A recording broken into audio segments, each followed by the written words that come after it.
আসসালামু আলাইকুম রহমতুল্লাহি বারাকাতু।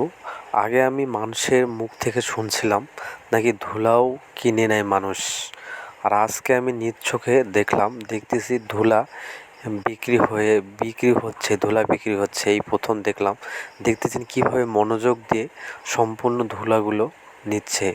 এমন একটা জায়গা আছে, সেখান থেকে ধুলাও কিনে নেয়। মনে করিয়েন না যেখানকার সেখানকার ধুলা কিনে নিই, এখান থেকে এরা ধুলা কিনে নিয়ে যায়। দেখতেছেন পরিষ্কার করে, যেগুলো ধুলা বাড়ায় পরিষ্কার করে এখান থেকে ওরা অনেক টাকা উপার্জন করে। আপনারা সবাই বলবেন এরা ধুলাগুলো কই থেকে নিচ্ছে, আপনারা কমেন্টে আমাকে জানাবেন। আমি কিন্তু জানি কোথা থেকে এগুলো ধুলোগুলো নিচ্ছে। আপনাদের কারো যদি জানা থাকে আপনারা আমাদের জানাবেন। দেখছেন এদের এটাই ব্যবসা, আর সবাই আলোচনা করতেছে, দেখতেছেন ধুলা বিক্রি হচ্ছে আজকাল। আপনারা জানেন এই ধুলোগুলো অনেক সম্পদ।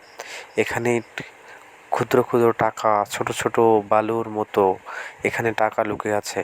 আপনাদের যদি কারো জানা থাকে তাহলে আমাদেরকে বলবেন, ইনশাল্লাহ আমিও জানাবো ইনশাল্লাহ।